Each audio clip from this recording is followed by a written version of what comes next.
লামডিং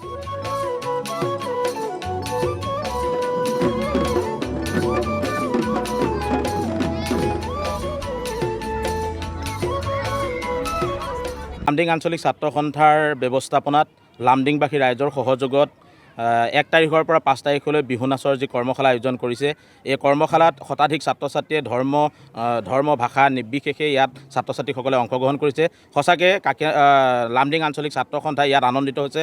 অনাগত দিনত লামডিং আঞ্চলিক ছাত্ৰ সন্থাই ছাত্ৰ ছাত্ৰীসকলৰ শৈক্ষিক ভৱিষ্যতৰ প্ৰতি লক্ষ্য ৰাখি সাংস্কৃতিক পথাৰখনত যাতে লামডিঙৰ ছাত্ৰ ছাত্ৰীসকলে নৱপ্ৰজন্মই যাতে অসমৰ মানচিত্ৰত যাতে লামডিঙৰ পৰা তেওঁলোকৰ দখল দিব পাৰে তাৰ প্ৰচেষ্টাৰে লামডিং আঞ্চলিক ছাত্ৰ সন্থাই এই বিহু নাচৰ জৰিয়তে বিহুৰ প্ৰতি থকা নৱপ্ৰজন্মৰ মাজত এই বিহু নাচৰ প্ৰশিক্ষণৰ জৰিয়তে অসমৰ মাজত বিহুক যাতে বিশ্ব দৰবাৰত প্ৰতিষ্ঠা কৰিব পাৰে তাৰ প্ৰয়াস লামডিং আঞ্চলিক ছাত্ৰ সন্থাই এই কৰ্মশালাৰ জৰিয়তে আয়োজন কৰা হৈছে। এই বৃহত্তৰ লামডিং অঞ্চলত ছাত্ৰ সন্থাৰ উদ্যোগত 5 দিনীয়া কাৰ্যসূচীৰে যি কাৰ্যসূচী ৰূপায়িত কৰিবলৈ লৈছে মাৰ বান্ধি আগবাঢ়িছে।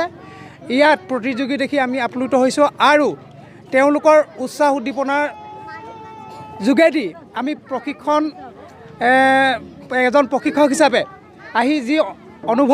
সেই অনুভৱ খুবেই আমি সন্তোষজনক।